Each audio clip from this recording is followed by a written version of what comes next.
Harish the best academy అందిస్తోంది monsoon discount offers. నూతనంగా syllabus లో చేర్చిన ఇండియన్ సొసైటీ, సైన్స్ అండ్ టెక్నాలజీతో కూడిన APPSC group 2 prelims come mains full course ₹500 మాత్రమే. డ్రామా సచివాలయం, వార్డ్ సచివాలయం కేటగిరీ 1 ఫుల్ కోర్స్ ₹500 మాత్రమే.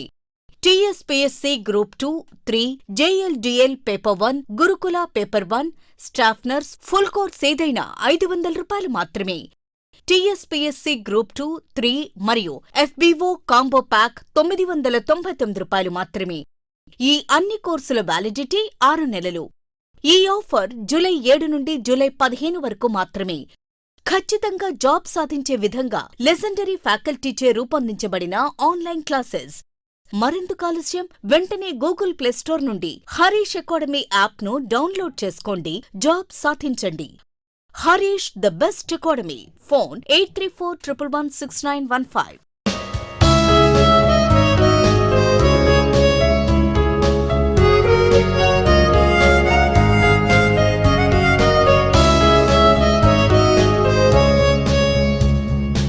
Harish the best academy. Hi friends, welcome to Harish academy. ఈరోజు వార్తలు నిలిచిన జాతీయ, అంతర్జాతీయ, రాష్ట్రీయ అంశాల గురించి, వార్తలు నిలిచిన వ్యక్తులు, అవార్డులు, పుస్తకాలు, మరి క్రీడా సంబంధిత సమాచారం, ఒక్కొక్క అంశాన్ని వివరంగా తెలుసుకుందాం. ఈరోజు ఫస్ట్ టాపిక్ వచ్చేసి ఇటీవల తరచూ వార్తలు నిలుస్తున్న విన్యాసాలపైన ప్రత్యేక శ్రద్ధ చూపండి. Exercises in news, very very important topic. ఇటీవల ముగిసిన చాలా పోటీ పరీక్షల్లో, ఏ పోటీ పరీక్ష అయినా, ఏ స్థాయి పోటీ పరీక్ష అయినా రెగ్యులర్గా, రిపీటెడ్గా విన్యాసాలపైన 1 లేదా 2 ప్రశ్నలను అడుగుతూనే ఉన్నారు ఎగ్జామినర్. సో ఈరోజు అలాంటి విన్యాసాల్లో ఒక విన్యాసం, భారతదేశానికి సంబంధించిన విన్యాసం, భారతదేశానికి మాత్రమే పరిమితమైన విన్యాసం, సాగర్ కవచ్ విన్యాసం వార్తలు నిలిచింది. రీసెంట్గా చాలా విన్యాసాలు మనం చూసాము. భారత్ వివిధ దేశాలతో కలిసి నిర్వహించిన సంయుక్త విన్యాసాలు. ఇక్కడ మాత్రం భారతదేశానికి సంబంధించిన విన్యాసం, భారతదేశానికి మాత్రమే పరిమితమైన విన్యాసం. ఆంధ్రప్రదేశ్ రాష్ట్రంలోని సరిహద్దు వద్ద సాగర్ కవచ్ విన్యాసం అనేది వార్తలో నిలిచింది. భారతదేశంలో సముద్ర సంబంధిత వ్యవస్థలు ఏవైతే ఉంటాయో, ఇండియన్ నేవీ, భారత నావికాదళం వారు కానివ్వండి, కోస్ట్ గార్డ్ వారు కానివ్వండి, వారిచే నిర్వహించబడిన ఒక విన్యాసం సాగర్ కవచ్. దీని యొక్క ప్రత్యేకతలు ఏంటో చూద్దాము. భారతదేశానికి తీరరేఖ అనేది ఉంది. తీరరేఖ కలిగిన రాష్ట్రాలు కనుక పరిశీలించామనుకోండి, గుజరాత్, మహారాష్ట్ర, గోవా, కర్ణాటక, కేరళ, తమిళనాడు, ఆంధ్రప్రదేశ్, ఒడిశా, వెస్ట్ బెంగాల్. వీటితో పాటు మనకి ఐలాండ్స్ కనుక చూస్తే, దీవులను కనుక చూస్తే, కేంద్రపాలిత ప్రాంతాలుగా ఉన్న లక్షద్వీప్ కానివ్వండి, అండమాన్ నికోబార్స్ కానివ్వండి, ఈ తీర ప్రాంతాల్లో సముద్ర భద్రతను దృష్టిలో ఉంచుకొని సాగర్ కవచ్ పేరిట ఏదో ఒక రాష్ట్రంలో ప్రతి సంవత్సరం కూడా విన్యాసం వార్తల్లోకి వస్తుంది. ఈసారి విన్యాసం ఆంధ్రప్రదేశ్ రాష్ట్రానికి సంబంధించి వార్తలు నిలిచింది.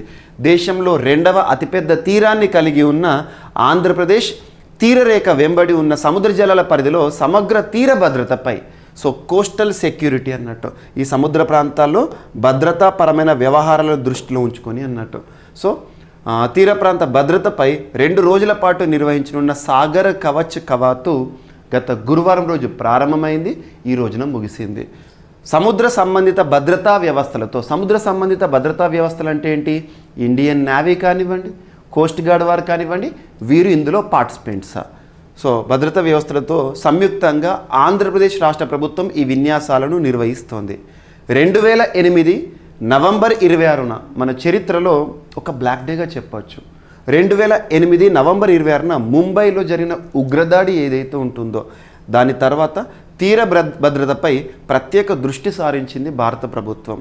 అందులో భాగంగా ప్రతి ఏటా తీరం వెంబడి ఉన్న రాష్ట్రాల్లో సాగర్ కవచ్ని నిర్వహిస్తూ వస్తుంది.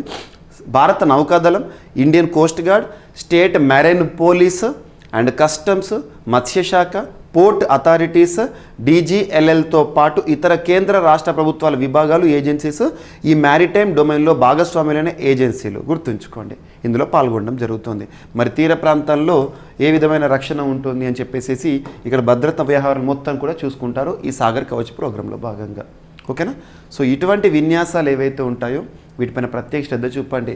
సాగర్ కవచ్ 2023 సంవత్సరంలో ఎక్కడ జరిగింది, దేనికి సంబంధించింది, ఎప్పటి నుండి దేనికి ప్రతిఫలంగా ఈ విన్యాసాలు నిర్వహిస్తుంది భారత ప్రభుత్వం, ఇటువంటివి చూడండి. ఓకేనా. వీటితో పాటు ఇటీవల వార్తలు నిలిచిన బైలాటరల్ ఎక్సర్సైజెస్ కానివ్వండి, అంటే భారత్ వివిధ దేశాల మధ్య జరిగిన విన్యాసాలు ఏవైతే ఉంటాయో మల్టీలాటరల్ ఎక్సర్సైజెస్ కానివ్వండి, వాటిపైన ప్రత్యేక శ్రద్ధ చూపండి. ఓకేనా. సో ఈరోజు మన సెకండ్ టాపిక్ వచ్చేసి ఫ్రాన్స్కి సంబంధించిన జాతీయ దినోత్సవం ఏదైతే ఉంటుందో వాళ్ళ నేషనల్ డేకి సంబంధించి ముఖ్య అతిథిగా ఫ్రాన్స్ అధ్యక్షుడు ఎమాన్యుయల్ మెక్రాన్ గారు భారత ప్రధాని గారిని ఆహ్వానించడం జరిగింది.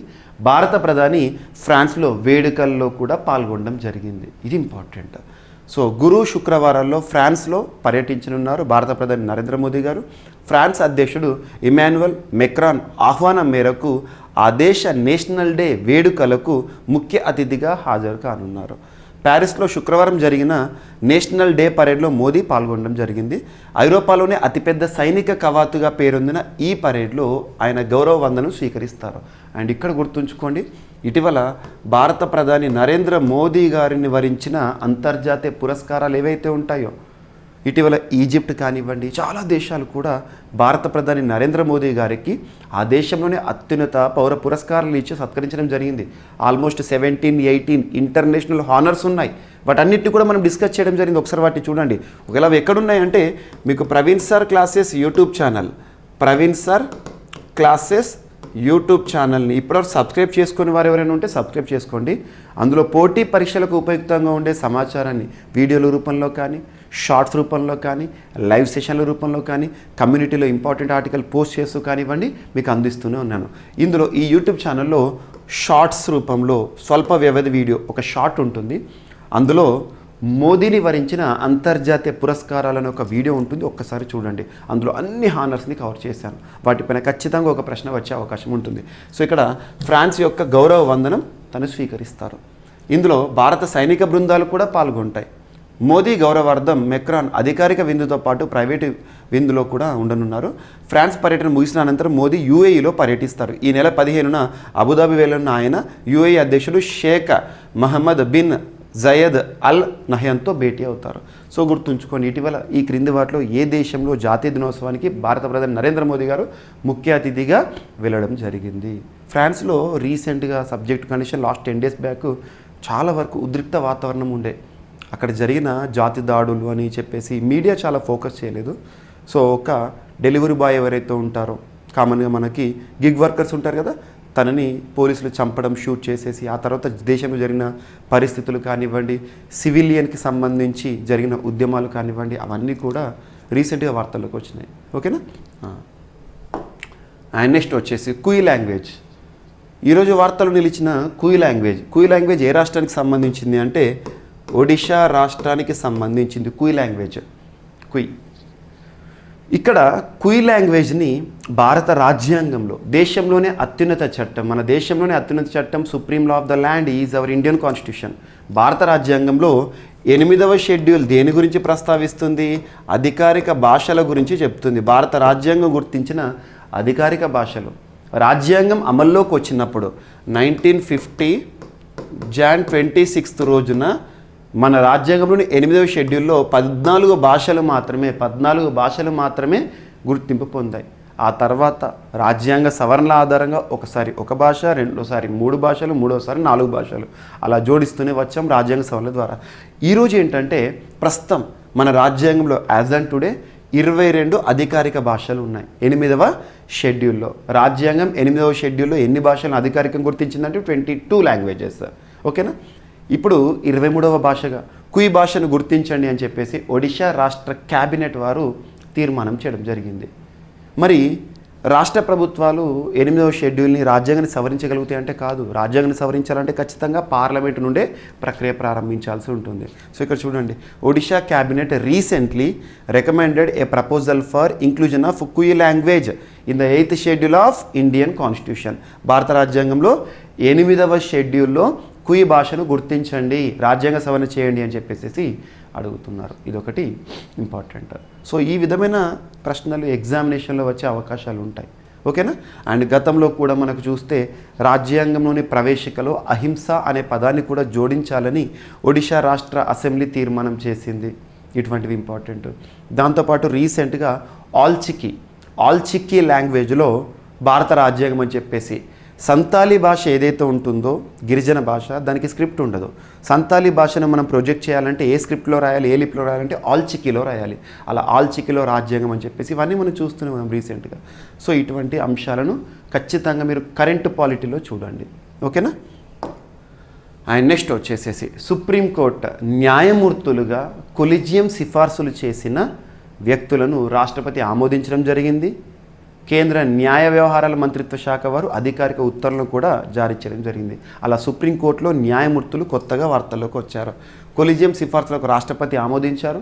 ఇక్కడ కొలిజియం అంటే ఏంటిది? భారతదేశంలో న్యాయమూర్తులే నియమించుకునే ప్రక్రియ. 1993 సంవత్సరంలో కొలిజియం వ్యవస్థ ఏర్పాటైంది. కొలిజియం రాజ్యాంగబద్ధం కాదు, చట్టబద్ధం కాదు, అంటే రాజ్యాంగంలో పేర్కొనలేదు, ఏ చట్టము లేదు. మరి ఎలా పనిచేస్తుంది, ఎలా ఏర్పడిందంటే సుప్రీంకోర్టు ఇచ్చిన గత తీర్పుల ఆధారంగా ఉద్భవించిన ఒక వ్యవస్థ collegium. First judges case, second judges case, third judges case అని చెప్పేసి. సో చూడండి, కొలిజియం సిఫార్సులకు రాష్ట్రపతి ఆమోదముద్ర వేశారు. సుప్రీంకోర్టు న్యాయమూర్తులుగా justice S V Bhatt, justice Ujjal Bhuyan గారిని నియమించడం జరిగింది.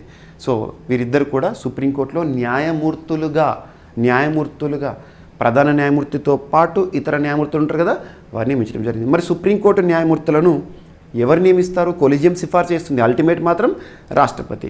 ఏ ఆర్టికల్ ఆధారంగా అంటే ఆర్టికల్ 124 ఆధారంగా. అదే మనకి హైకోర్టుల్లో న్యాయమూర్తులను, ప్రధాన న్యాయమూర్తులను నియమించాలి దేశంలోని హైకోర్టుల కంటే, అదేమో ఆర్టికల్ 217 ఆధారంగా రాష్ట్రపతి గారు. సో ఇటువంటివి లింక్ చేస్తూ చూడండి, కరెంటు పాలిటీకి సంబంధించిన అంశాలపైన ఫోకస్ చేస్తూ ఉండండి. సో ఇద్దరు వ్యక్తులు, ఇక్కడ persons are not important, but ఈ ఆర్టికల్స్, ఈ ప్రక్రియ అనేది ఇంపార్టెంట్. ఓకేనా? And next GST. భారతదేశంలో జిఎస్టీ అంటే ఏంటిది? Goods and services tax. ప్రపంచంలో జిఎస్టీని పరిచయం చేసిన దేశం ఏదంటే ఫ్రాన్స్ జిఎస్టీని పరిచయం చేసింది. జిఎస్టీని అమలు చేసిన మొదటి దేశం. మరి అటువంటి జిఎస్టీ భారతదేశంలో ప్రస్తుతం అమల్లో ఉంది. జిఎస్టీ అనేది ఒక ఇండైరెక్ట్ ట్యాక్స్. పన్నుల్లో రకాలు ఉంటాయి కదా, ప్రత్యక్ష పన్ను, పరోక్ష పన్ను అని. జిఎస్టీ అనేది ఏ తరహా పన్ను అంటే పరోక్ష పన్ను, విలువ ఆధారిత పన్ను, వాల్యూ యాడెడ్ ట్యాక్స్.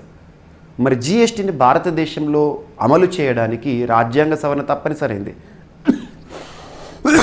పార్లమెంట్లో 122వ రాజ్యాంగ సవరణ బిల్లు, జిఎస్టీకి సంబంధించిన బిల్లు ఆమోదం పొందితేనే చట్టం అవుతుంది. 122వ రాజ్యాంగ సవరణ బిల్లుని పార్లమెంట్లో ప్రవేశపెట్టడం జరిగింది. అప్పుడు అరుణ్ జైట్లీ గారు ఆర్థిక వ్యవహారాల మంత్రిగా ఉన్నారు, ఆర్థిక శాఖ మంత్రిగా ఉన్నారు. ఎందుకంటే జిఎస్టీ అనేది ఆర్థిక మంత్రిత్వ శాఖకు సంబంధించింది. 2016 సంవత్సరంలో ఈ బిల్లుని పార్లమెంట్ ఆమోదించింది. పార్లమెంట్ ఆమోదించినాక రాష్ట్రపతి కూడా ఆమోదం తెలిపారు. అప్పుడు రాష్ట్రపతి ఎవరు భారతదేశంలో అంటే ప్రణబ్ ముఖర్జీ గారు. మరి 101వ రాజ్యాంగ సవరణ చట్టం, 122వ రాజ్యాంగ సవరణ బిల్లు, 101వ రాజ్యాంగ సవరణ చట్టం రాజ్యాంగాన్ని సవరించడం జరిగింది. ఆర్టికల్ 279A రాజ్యాంగంలో చేర్చడం జరిగింది. జిఎస్టీ కౌన్సిల్ అనేది భారతదేశంలో ఒక రాజ్యాంగబద్ధ సంస్థగా అమల్లోకి వచ్చింది. జిఎస్టీ కౌన్సిల్కి ఎక్స్ అఫిషియో అధికార రీత్యా అధ్యక్ష బాధ్యతలను ఎవరు నిర్వర్తిస్తారంటే కేంద్ర ఆర్థిక వ్యవహారాల శాఖ మంత్రి వారు. మరి జిఎస్టీకి సంబంధించిన బిల్లుకి రాష్ట్రాల ఆమోదం కూడా తప్పనిసరి కావాల్సి వచ్చింది. అప్పుడు మొట్టమొదటి రాష్ట్రం ఏది ఆమోదించింది జిఎస్టీ బిల్లు అంటే అస్సాం. ఇటువంటి పార్ట్స్ గుర్తుంచుకోండి, ఇవన్నీ స్టాట్స్. మరి 2016 సంవత్సరంలో జిఎస్టీ చట్టం వచ్చింది కదా, 2017 సంవత్సరం నుండి అమల్లోకి తీసుకురావడం జరిగింది. జూలై 1వ తేదీ నుండి. జూలై 1వ తేదీని ప్రతి సంవత్సరం కూడా జిఎస్టీ డేగా సెలబ్రేట్ చేసుకుంటాం. ఇప్పటికీ 6 సంవత్సరాలు పూర్తయింది, 6 years ఆఫ్ జిఎస్టీ.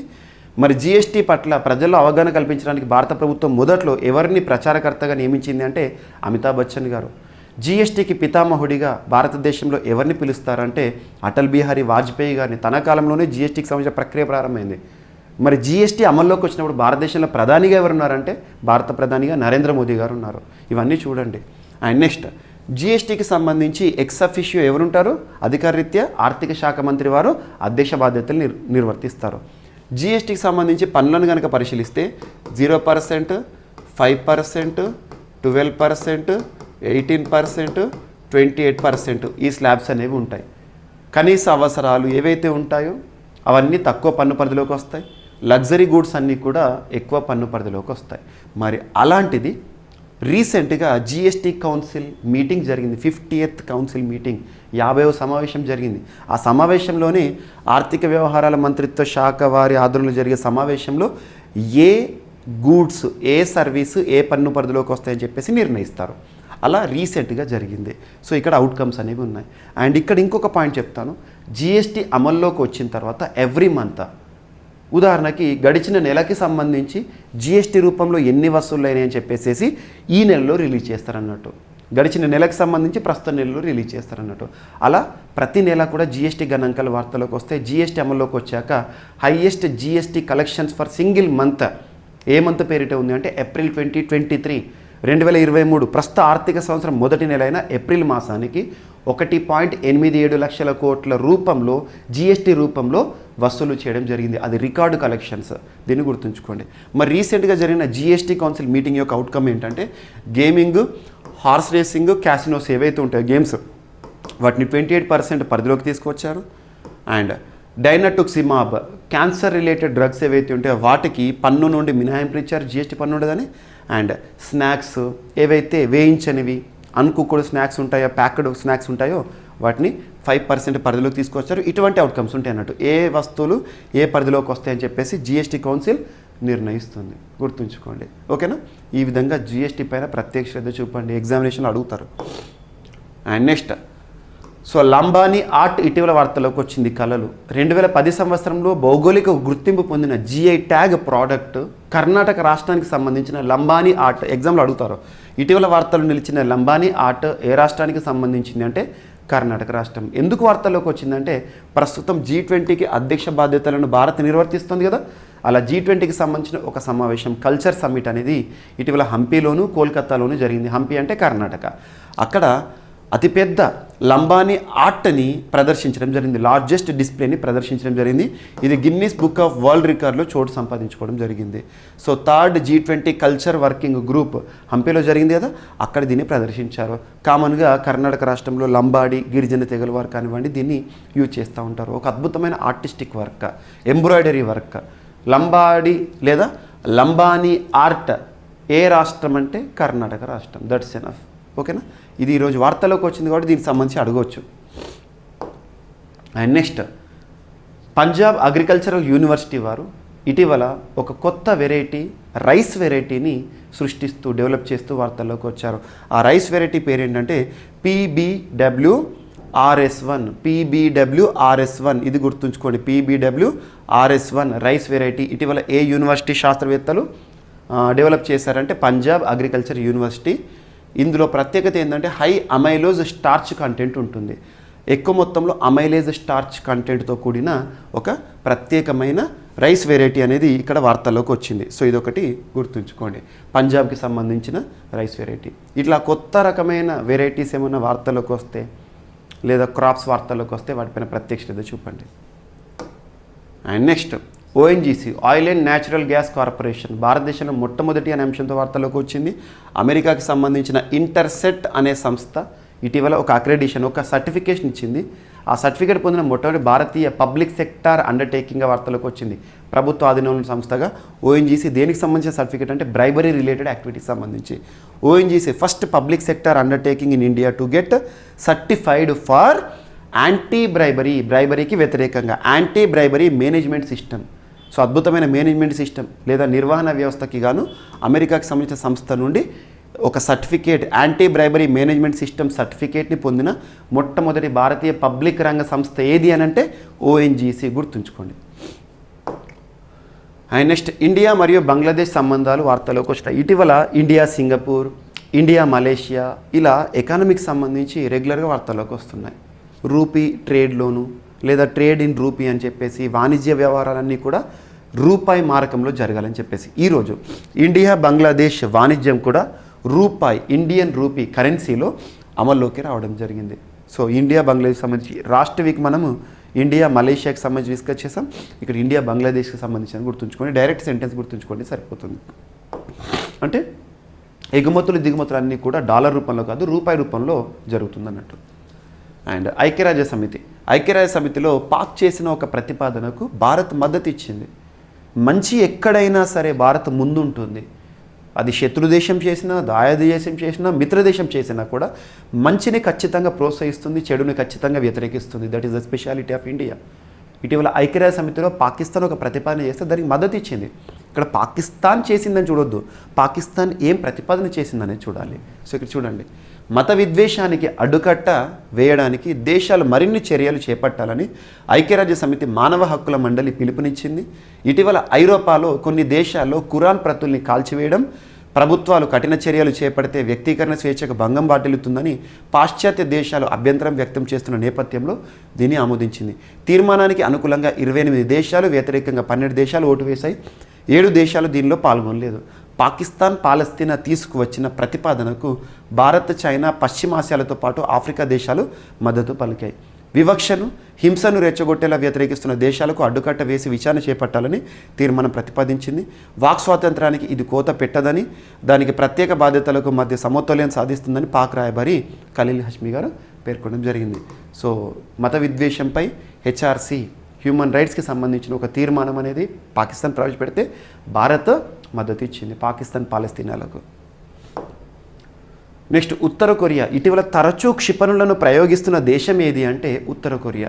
గత నెలలోనే ఖండాంతర క్షిపణులు 3 సార్లు ప్రయోగిస్తూ వార్తలు ఇచ్చింది.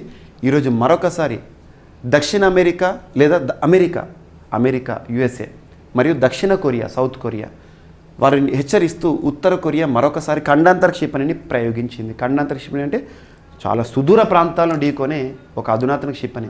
లాస్ట్ టైం మనం ఏం చూసాము, హసాంగ్ 18 క్షిపణి ఇటీవల వార్తల్లోకి వచ్చింది. ఏ దేశానికి సంబంధించి అంటే నార్త్ కొరియా. ఇక్కడ అడ్వాన్స్డ్ ఇంటర్ కాంటినెంటల్ బ్యాలిస్టిక్ మిసైల్ని ప్రయోగించడం జరిగింది ఉత్తర కొరియా, కిమ్ జాంగ్ ఉన్ ప్రభుత్వము. ఎవరిని హెచ్చరించడానికట? అమెరికా, దక్షిణ కొరియాలను హెచ్చరించడానికంట. మా వద్ద ఇంత పవర్ఫుల్ క్షిపణులు ఉన్నాయని చెప్పేసి కవ్వింపు చర్యలు ఇవన్నీ కూడా. ఓకేనా, ఎగ్జామినేషన్లో మాత్రం ఇది అడుగుతారు. హసాంగ్ 18 ఏ దేశానికి సంబంధించింది అంటారు. అండ్ నెక్స్ట్ వచ్చేసి 34th ఇంటర్నేషనల్ బయాలజీ ఒలింపియాడ్ ఇటీవల యూఏఈలో జరిగింది. 34th ఇంటర్నేషనల్ బయాలజీ ఒలింపియాడ్ ఎక్కడ జరిగింది అంటారు? యూఏఈలో జరిగింది. ఈ ఒలింపియాడ్ని గెలుచుకున్న జట్టు ఏదంటే ఇండియా, భారత విద్యార్థులు. గుర్తుంచుకోండి, 34th ఇంటర్నేషనల్ ఒలింపియాడ్ యూఏఈలోని అలైన్ ప్రాంతంలో జరిగింది, యునైటెడ్ అరబ్ ఎమిరేట్స్లో. గెలిచిన వారు ఎవరంటే ఈ ఒలింపియాడ్ని భారత జట్టు గెలుచుకుంది. ఇది ఇంపార్టెంట్. అండ్ నెక్స్ట్, ప్రముఖ చెక్ రిపబ్లిక్ రచయిత మరణిస్తూ వార్తలు ఇచ్చారు కుందేరా గారు. తనను చూద్దాం. ప్రముఖ చెక్ ఫ్రెంచ్ రచయిత మిలన్ కుందేరా కన్నుమూశారు. అనారోగ్యంతో బాధపడుతున్న 94 ఏళ్ల కుందేరా స్వస్థలం బ్రనోలో గత మంగళవారం ప్యారిస్లో మరణించడం జరిగింది. ఆయన నవల the unbearable lightness of being విశేష ఆదరణ పొందింది. జస్ట్ గుర్తుంచుకోండి, ఇటీవల మరణిస్తూ వార్తలు నిలిచిన కుందేరా ఏ రంగంలో గుర్తింపు పొందారంటే రచయిత. ఏ ప్రాంతానికి చెందినవారంటే చెక్ ఫ్రెంచ్ ప్రాంతానికి సంబంధించిన వారు. సో గుర్తుంచుకోండి, కొంతమంది వ్యక్తుల గురించి ఎగ్జామినేషన్ అడగవచ్చు. అందులో కూడా మన రీజనల్ న్యూస్ పేపర్స్ కవర్ చేస్తున్న వారు ఎవరైతే ఉంటారో వారు ఇంపార్టెంట్. ఓకేనా?